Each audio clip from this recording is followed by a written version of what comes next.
volume 11. Capítulo 4 – Ao motivo de sua eminência. A capital branca do Reino Sagrado de Raquel era uma metrópole localizada em uma ilha flutuante sobre um enorme lago. Um castelo de marfim erguia-se em seu centro e o restante da cidade se espalhava ao redor dele. A arquitetura era bem compacta, com prédios que se erguiam em cada centímetro quadrado da ilha. Cada um deles empalidecia em comparação com o lustroso castelo. Ele era a única estrutura que brilhava em um branco puro e luminoso. Mesmo assim, os habitantes da cidade insistiam em chamar sua casa inteira de capital branca. O governante desse castelo era o Rei Sagrado, um homem idoso e corpulento, com longos cabelos e barba brancos. Esse homem, que muitos reverenciavam como um monarca divino, sentou-se na grande sala de audiências para receber o enviado que ele havia enviado para negociar com o reino de Oforte. Lamentavelmente, o reino decidiu abandonar sua misericórdia, Vossa Eminência. Eles estão se preparando para a guerra. O enviado se ajoelhou com a cabeça baixa e seu discurso foi tão grandioso quanto em Oforte. Os nobres reunidos na Câmara ficaram indignados e não demoraram a expressar sua desaprovação. Que idiotas! Acho que não devemos esperar nada melhor de selvagens. Eles já passaram da salvação há muito tempo. A maioria falou com condescendência aberta, mas o Rei Sagrado levantou a mão para silenciá-los. Ele acariciou sua amada barba em contemplação. Eles não nos deixam escolha, disse ele. Devemos começar nossos preparativos para a batalha também. Os nobres se ajoelharam em uma onda e abaixaram a cabeça em reverência. Sim, Vossa Eminência. Seja feita a sua vontade. Ao sair da grande sala de audiências, o Rei Sagrado dirigiu-se ao salão adjacente, onde se sentou em uma cadeira reclinável. Lá, ele estava cercado por um bando de belas mulheres. Ele tirou a pesada coroa da cabeça e a colocou de lado, depois tirou as camadas de roupas opulentas que o envolviam. No final, depois de tirar os sapatos, ele ficou apenas com suas roupas íntimas.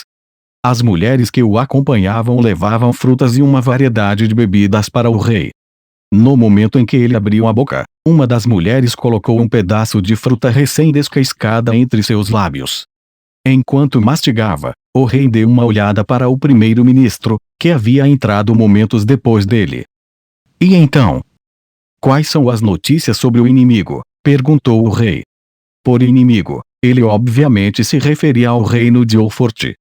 O primeiro-ministro desempenhou seu papel com toda a teatralidade necessária durante a audiência anterior, mas seu comportamento em particular foi mais moderado e profissional.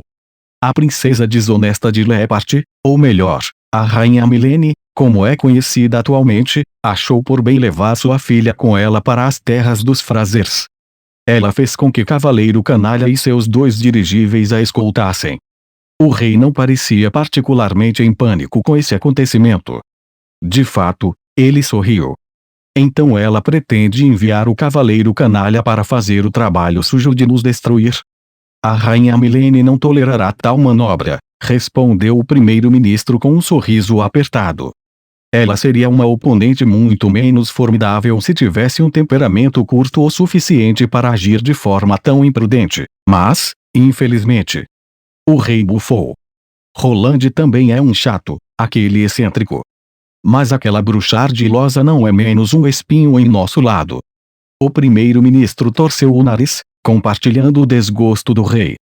Roland não parece estar tentando nos combater desta vez, disse ele. É um pouco inquietante. Roland era bastante infame para seus inimigos. Apesar de toda a sua preguiça, ele era um incômodo tão grande que conquistou a ira deles. Eles se referiam a ele como um excêntrico por suas estratégias não convencionais.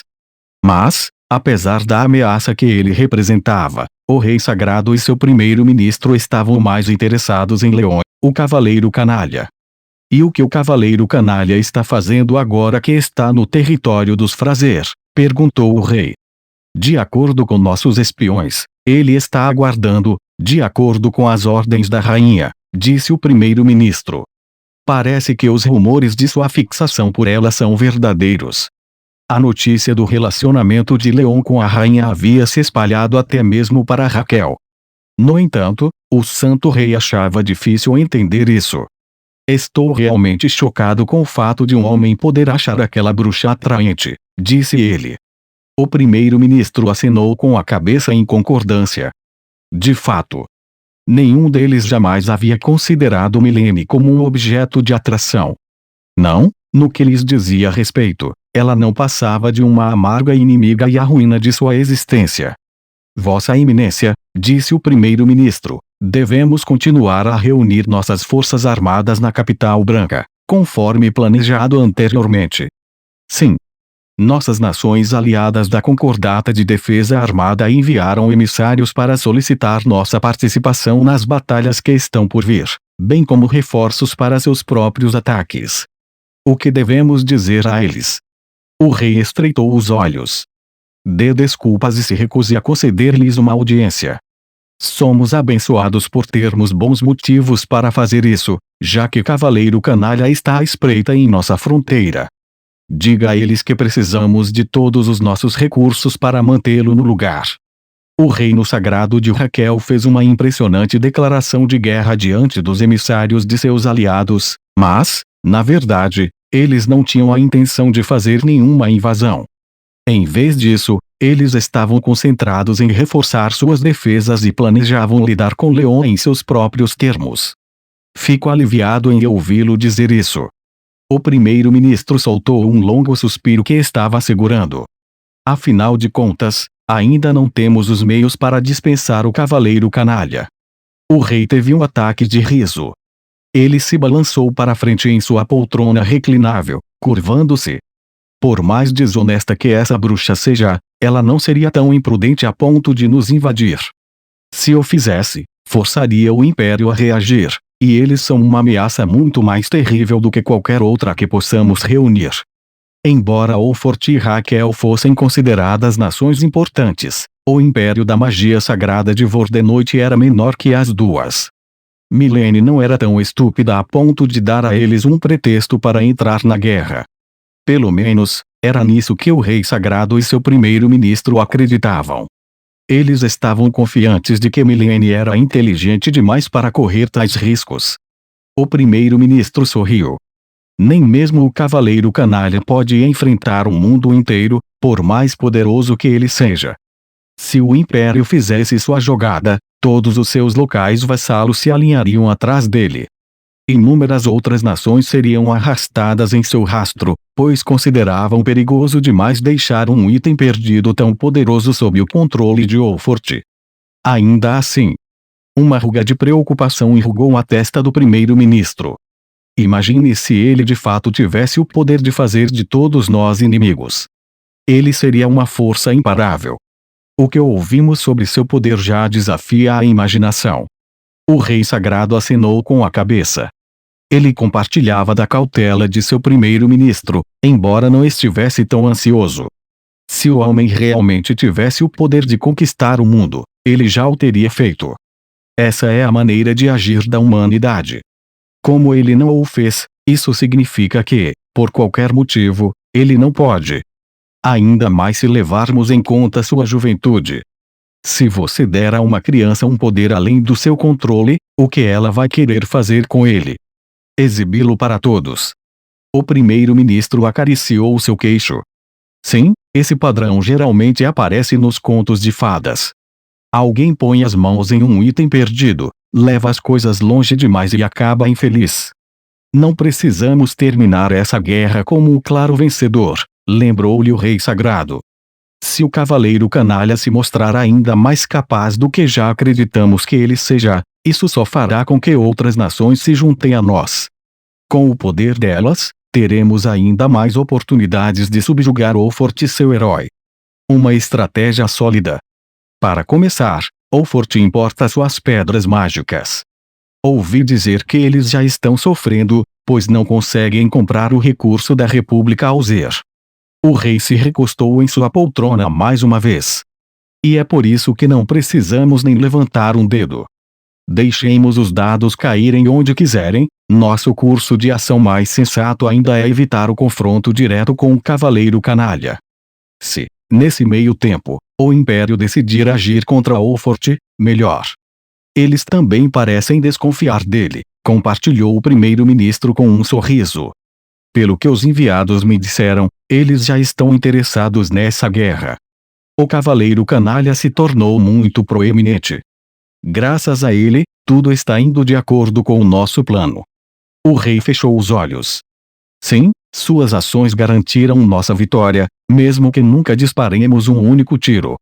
O poder de Leon havia se tornado tão avassalador que, em breve, o mundo inteiro o veria como uma ameaça. Este é o melhor destino turístico de toda a região. Declarou Elijah, que nos trouxe para conhecer o lago de seu território.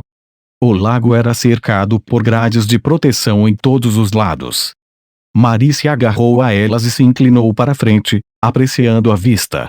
Ela estava tão emocionada com o cenário de tirar o fôlego que se esqueceu completamente da animosidade que havia demonstrado contra Elijah. Isso é um lago, ela gritou de alegria. Não era um lago qualquer. Uma pequena ilha flutuava a algumas centenas de metros acima dele, e um enorme pilar de água jorrava do lago até ele. Quando a ilha transbordava, a água voltava para as profundezas abaixo. O efeito era o de uma enorme fonte de água natural. Pelo menos, essa foi a melhor maneira de explicar o que eu estava vendo. Tenho que admitir, eu disse, isso é muito incrível. É incrivelmente raro, disse Lívia, com os olhos brilhando. Poucas ilhas flutuantes tão pequenas conseguem atrair água dessa forma. Isso faz com que você se pergunte se a ilha foi trazida especificamente para cá ou se ela simplesmente se posicionou naturalmente. Essa informação provavelmente veio de um livro. Lívia é uma verdadeira leitora e tudo mais, embora parecesse que ela nunca tinha visto algo assim em carne e osso. Angie levou a mão ao queixo. A verdadeira vergonha é que uma visão tão bonita esteja escondida aqui em uma região de fronteira. Se a localização fosse mais central, poderia ser transformada em um destino ainda mais impressionante. Ela não pôde deixar de considerar isso de um ponto de vista mais prático e aristocrático. Noelle lançou um olhar exasperado para Angie. Ela provavelmente achava difícil entender como Angie podia se deixar levar por pensamentos de monetização em vez de aproveitar o que estava acontecendo. Você não está nem um pouco emocionada? Perguntou Noelle. É claro, respondeu Angie. Por que você pergunta? Quero dizer, acho que há outras maneiras de se expressar. Tipo, que legal. Ou é lindo. Sabe, algo assim. Quero dizer, dê uma boa olhada. Parece que eles têm barcos para casais. Olhei na direção apontada por Noelle. Como ela disse, parecia que casais e famílias estavam no lago em barcos. Provavelmente parecia um pouco estranho para a maioria deles, já que a maioria dos barcos neste mundo flutuava no ar e não na água. Angie fez uma careta. Não tenho interesse em um barco que não pode voar. Talvez isso tenha sido efetivamente um choque de cultura. Do meu ponto de vista, os barcos pertenciam mais à água do que aos céus. Noelle agarrou-se abruptamente ao meu braço. Seu rosto se iluminou como se ela tivesse tido um súbito golpe de gênio. Nesse caso, vocês não se importam se eu e o Leon sairmos para dar uma volta juntos, certo?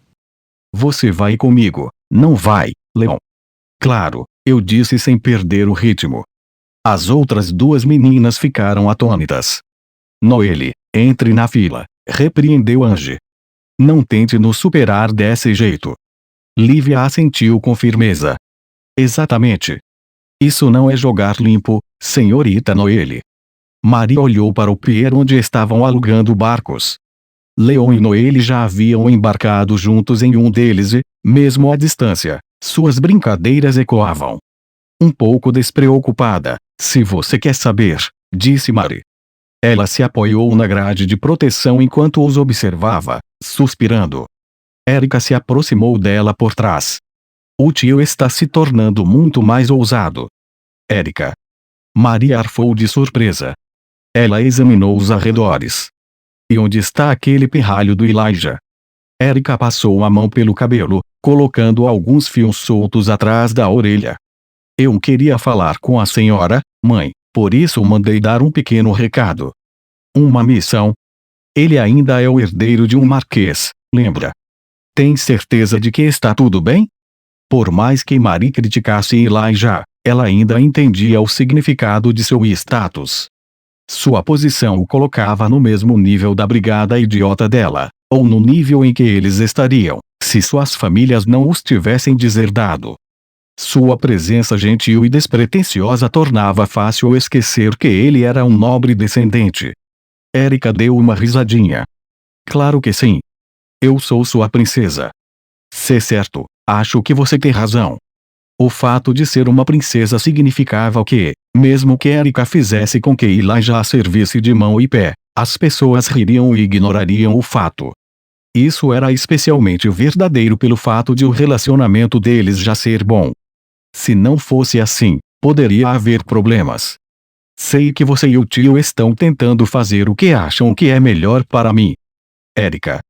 Marie perguntou, inquieta. Onde isso ia dar? Mas eu já lhe disse antes, aceitei meu noivado com Elijah.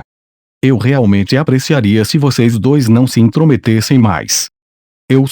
Eu quero que você seja feliz. Quero que você namore alguém com quem queira estar, que aproveite sua juventude. E depois? E depois? Marie balbuciou sem poder fazer nada, desesperada para que a filha sentisse o gosto da felicidade que ela não tinha sido capaz de lhe dar na vida anterior, algo de que se arrependia profundamente. Tudo que ela queria era que Erika pudesse viver uma vida normal, com toda a felicidade que isso implicava. Se vivêssemos em uma sociedade cujos princípios estivessem mais alinhados com os nossos, isso talvez fosse possível. Mas eu sou a princesa de Wolfort. Não sou livre para simplesmente viver minha vida como eu quiser. Mas o leão fará o que ele precisar para que você possa. Mãe. Erika arfou de surpresa. Talvez você não perceba, mas ele resolveu todos os problemas que eu já tive, continuou Marie com entusiasmo. E se fosse para o seu bem, sei que ele faria tudo o que estivesse ao seu alcance para ajudar. Então, por favor, seja feliz. Marie baixou o olhar, com lágrimas escorrendo pelo rosto. Desesperada para evitar o olhar penetrante de sua filha, ela se voltou para o lago, onde Leon e Noelle ainda estavam curtindo o passeio de barco. Estou feliz, disse Erika. Erika, comprei aquela coisa que você queria. Elijah gritou de longe, correndo apressado em direção a eles. Marie olhou para ele e enxugou as lágrimas. Em seguida, ela se voltou para a filha. Tem certeza de que está bem com ele? Há muitos outros caras mais atraentes por aí. Você poderia escolher. Erika respondeu com um sorriso preocupado e prontamente balançou a cabeça. Parecia que ela e sua mãe tinham gostos bastante diferentes quando se tratava de homens. Acho que ele é bonito do jeito que é, disse ela. Além disso, não é melhor moldar seu homem de acordo com seu ideal. Marie deixou escapar, atônita. Erika se voltou para Elijah, indo ao encontro dele na metade do caminho. O que, você não concorda? Acho que é muito melhor moldar um garoto de acordo com o que você quer em vez de perder todo esse tempo tentando encontrar o par perfeito. Agora que Marie tinha recebido mais informações sobre o ponto de vista de sua filha, tudo começou a se encaixar. Então é isso? Ela está moldando Elijah em uma versão mais agradável de si mesmo. De alguma forma, isso é, um pouco sinistro? Não, não. Vamos pensar nisso de uma forma positiva. É uma prova de sua determinação. Com isso, Marie decidiu aceitar o relacionamento deles e dar-lhe sua bênção. E, você, disse ela a Elijah quando ele as alcançou. Sim? É melhor você se esforçar. Estou falando sério. Sim, é claro. Depois de dar uma volta com Noelle e depois com Livia, finalmente chegou a vez de Ange. Eu achava que ela reivindicaria seu direito de ir primeiro, mas ela preferiu ir por último para poder discutir algo comigo em particular. Ange se inclinou para fora do assento e esticou a mão para que seus dedos roçassem a superfície da água. Falei com Sua Majestade, mas não consegui persuadi-la. Sim? Enquanto remava o barco, fiquei em silêncio, ouvindo Angie falar. Ela parece fervorosa em seu senso de responsabilidade. Para com sua terra natal, para com Wolford. Mas, na verdade, acho que ela é motivada principalmente pela família real. Ela está tentando usar você para fortalecer a posição deles. Luxon também estava conosco. Ele pairava na proa do nosso pequeno barco, com a atenção voltada para o nosso rumo. Ele não demonstrou nenhum sinal de estar se inserido na conversa. Guerra, política, tudo isso é um pouco pesado para mim, eu disse. De qualquer forma, como foi a conversa sobre a partida do Licorne? Suspeito que ela esteja furiosa. Ela não está abertamente brava com você, mas por dentro deve estar furiosa. Eu não ficaria surpreso se ela estivesse brava. Eu havia mandado o Licorne embora sem nem sequer dizer com sua licença. Angie indicou que a rainha ainda era toda sorrisos em pessoa. Essa parte partiu meu coração. Eu podia dizer que Milene estava apenas sendo atenciosa, escondendo suas verdadeiras emoções. Não, isso não estava certo. Era menos consideração e mais como se, quando se tratava de mim, ela estivesse pisando em ovos. Ela estava sendo cautelosa demais. Fiquei pensando enquanto continuava a remar. Angie riu enquanto me observava. Você está se sentindo triste porque acha que a afeição de Sua Majestade por você diminuiu. Será que um beijo melhoraria isso? Não sou azul, resmunguei. Ah, vamos lá, não fique de mau humor. Sim, eu quero me divertir um pouco, mas estou realmente disposto a lhe oferecer um pouco de consolo, se isso ajudar. Especialmente porque tudo isso colocou um fardo tão pesado sobre você novamente. Quando a guerra começasse oficialmente, aqueles que haviam sido nomeados cavaleiros, ou seja, todos os aristocratas, teriam que lutar pelo reino, quer gostassem ou não. Angie voltou seu olhar para a água. Você e a rainha estão indo em direções opostas. Se continuarem nessa trajetória, acabarão se encontrando em lados opostos. Você decidiu encará-la como inimiga. Não quero brigar com ela. Eu sabia que estava parecendo indeciso. Angie suspirou e me lançou um olhar pesaroso. A rainha Milene não é tão gentil quanto você parece pensar, alertou Angie. Não se esqueça, ela é uma oponente formidável. Meu relacionamento com a rainha era tenso, e parecia que isso tinha acontecido em um piscar de olhos. Se as palavras de cautela de Angie fossem verdadeiras, mais cedo ou mais tarde, seríamos rivais políticos. Eu não sei. É realmente assim que as coisas têm de ser. Você não consegue pensar em uma maneira de resolver tudo isso de forma pacífica, Angie? Perguntei, meio brincando. Angie prontamente pegou um pouco de água do lago e me jogou bem no rosto. Um sorriso se espalhou por seus lábios, mas as emoções refletidas em seus olhos não eram exatamente animadoras. Irritação. Raiva. Você está realmente me pedindo para cuidar de outra mulher para você. Enquanto Leon e suas noivas aproveitavam o tempo em que passeavam pelo território dos Frasers, o Licorne foi até o baronato de Bartyford, recuperou os preciosos orbes armazenados lá e foi em direção a um dos pequenos estados-nação que participam da Concordata de Defesa Armada. Assim que o Licorne aterrissou no porto, viu-se cercado por cavaleiros pilotando armaduras. Gilk passou pela intimidadora equipe de segurança que os cumprimentou. Greg e Chris estavam logo atrás, sem tentar esconder suas caretas. Vocês dois poderiam levar isso um pouco mais a sério? Gilk perguntou enquanto olhava para eles. Essa negociação é de extrema importância. O futuro do reino está em jogo. Chris bufou e virou a cabeça. Entendo isso, mas como isso envolve nos tratar como seus subordinados? Devo dizer que Leon tomou a decisão errada nesse aspecto. Pior ainda, você nos arrastou para esse pedacinho duvidoso de nada que as pessoas daqui chamam de país. Greg cruzou as mãos atrás da cabeça enquanto examinava a área. Mesmo que você conseguisse convencer uma nação tão pequena a mudar de lado, isso não mudaria nada. Gilk sorriu com conhecimento de causa. Estamos procurando um efeito cascata. Dito isso, tenho que agradecer a você pelo bom andamento das conversas até agora, Brad. Brad caminhou ao lado de Gilk com uma expressão tensa. Tendo nascido em um dos territórios fronteiriços do reino, ele tinha conexões naturais com as outras casas nobres que defendiam as fronteiras de Oldfort. Gilk havia usado essas conexões para organizar esse encontro com o inimigo. Lamentavelmente, não tenho nenhuma ligação pessoal com esse país em particular, lembrou Brad a Gilk. Portanto, não presuma que essas conversas serão favoráveis simplesmente porque chegamos até aqui. Oh, eu não espero tanto assim. Você não espera.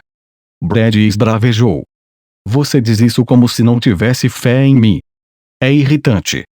Ele era uma bagunça de contradições. Não queria que Gilk confiasse muito nele, mas ser totalmente dispensado era uma ofensa grave. Sua hora chegará quando visitarmos o Ducado de Fanos para negociarmos lá, disse Gilk. Fanos. Você quer falar com Ertrude? Mas isso é. Brad se arrastou. Seu rosto se contraiu. Ele mal podia esperar por um obstáculo tão desafiador. Há uma boa chance de que eles se voltem contra nós, é claro, mas podemos nos surpreender. Quem sabe? Talvez eles estejam dispostos a nos ajudar. O rosto de Gilk exalava confiança. Por que você acha isso? Perguntou Brad, olhando-o com desconfiança. Gilk manteve os olhos fixos na frente e controlou sua expressão. Oh, quando chegar a hora, você verá. Durante a reunião, Gilk pediu que seus companheiros se afastassem enquanto ele discutia pessoalmente o assunto com um dos ministros do país menor. Eles não estavam conduzindo essa negociação na sala de audiências do rei para dispensar os assuntos mais tediosos logo de cara. Esse ministro em particular normalmente recebia os diplomatas oldfortianos com ar modesto, mas, dada a vantagem que a nação deles desfrutava atualmente como parte da concordata de defesa armada, ele se sentou no sofá oposto, recostando-se nas almofadas e esbanjando confiança. Nunca imaginei que Oldfort enviaria 4 crianças para nos encontrar. Além disso, sei que vocês foram deserdados por suas casas por causa da devassidão. Essas farpas diretas não eram totalmente esperadas, e Gilk as respondeu com um sorriso. Você certamente sabe como atingir um homem onde dói. E então? Como planeja nos tentar desta vez?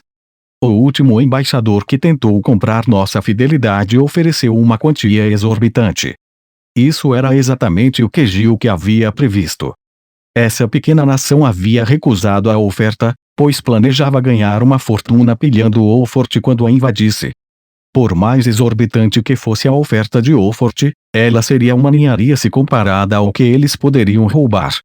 Pelo menos, essa era a implicação. Gilk ignorou a zombaria do ministro e manteve um sorriso descontraído. A primeira coisa é a primeira, pensou ele. Uma ameaça. Vim para informá-lo de que, quando a guerra começar, meu senhor feudal, ou seja, o Duque Leonfold Bartyford, pretende aniquilar sua nação primeiro. Os olhos do ministro se arregalaram. Ele piscou várias vezes em descrença. A simples sugestão de que o cavaleiro canalha pretende invadir e destruir sua pequena nação quebrou completamente sua compostura. Ah, você deve estar blefando, disse ele com a voz trêmula. Seu senhor deve começar com Raquel, ou com um dos outros países maiores. Não, mesmo antes disso, ele terá que lidar com os invasores que passarem por suas fronteiras. Embora o ministro tenha sido rápido em chamar a atenção de Gilk para sua intimidação, o homem ainda estava abalado. A possibilidade era aterrorizante demais para ser descartada, mesmo quando ele tentava. Gilk assentiu com a cabeça enquanto o ministro falava e, em seguida, controlou sua expressão, com um sorriso desaparecendo, quando o homem terminou.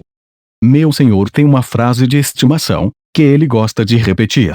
Quando você enfrenta um inimigo, deve começar destruindo o elo mais fraco dele. É claro que ele sempre prefere dizer que preferiria não ter que destruir ninguém, mas, sendo as circunstâncias como são, ele não tem muita escolha. Quando a luta começa, meu senhor não é do tipo que deixa nenhuma ponta solta. O ministro começou a suar frio no rosto. Gilk estalou os dedos. Carrancudo, Greg se aproximou com uma caixa nos braços e a colocou sobre a mesa. O ministro e os outros burocratas estavam tão confusos que nem tentaram ordenar que ele parasse. Gilk abriu a tampa fechada para revelar um globo branco brilhante em seu interior. "O que é isso?" perguntou o ministro.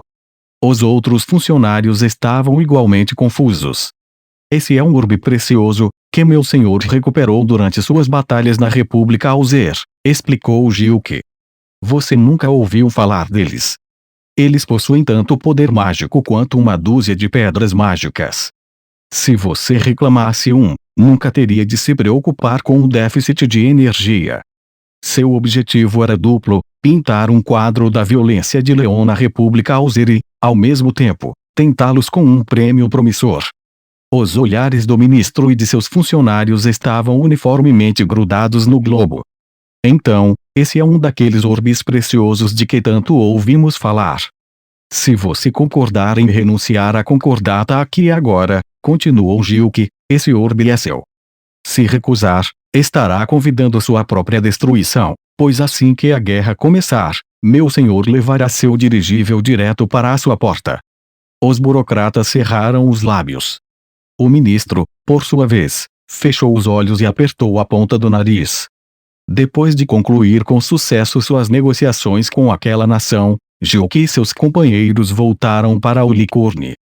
Eles se reuniram no refeitório, aglomerando-se em torno de uma das mesas enquanto refletiam alegremente sobre suas realizações. "Não acredito que você foi capaz de convencê-los onde os diplomatas do reino falharam."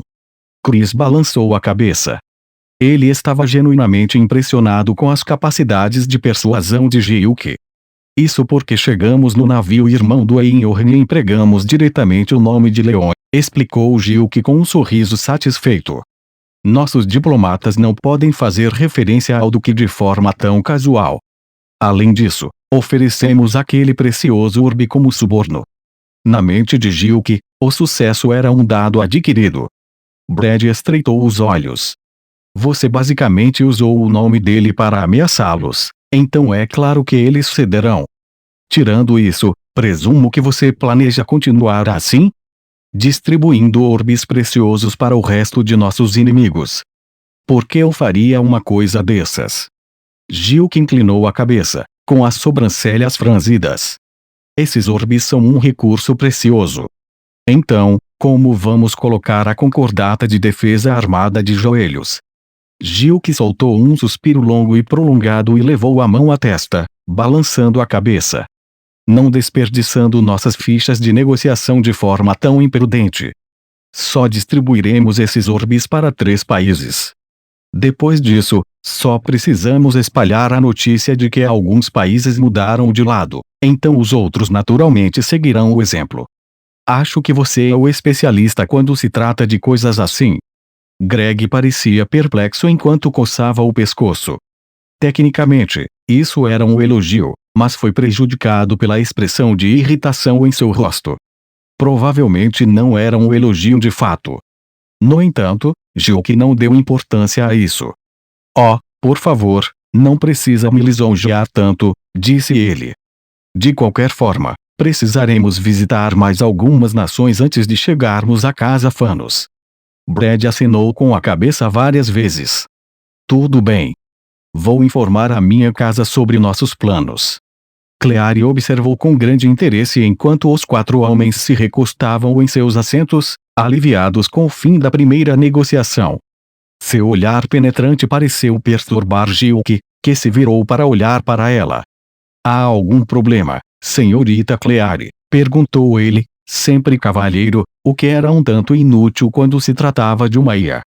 "Você é um lixo", disse ela. "Mas pelo menos você é o tio. Eu estava pensando em usá-lo para meus experimentos depois que você manipulou o mestre, mas como essa pequena estada foi bem sucedida, decidi perdoá-lo." "Ahaha, por quê? Obrigado." Gilk se afastou quando percebeu as implicações de suas palavras. "Espere, você disse experimentos." Sua resposta inicial foi automática, Ele estava acostumado com a IA e seus comentários sarcásticos e espirituosos. Mas ele não podia simplesmente ignorar a sugestão de um futuro sombrio. Parecendo um pouco alegre demais, Claire explicou: desde que aperfeiçoei minha capacidade de realizar uma mudança de sexo, terminei os preparativos para o próximo estágio de meus experimentos. É uma pena que não poderei usar você. Mas tudo bem. Fico feliz que você esteja no caminho certo para atingir as metas do mestre, pelo menos. Os meninos ficaram sem graça diante de sua explicação assustadoramente ansiosa. Isso lhes deu um novo e terrível motivo para pensar. O que exatamente ela planejava fazer com eles se falhassem?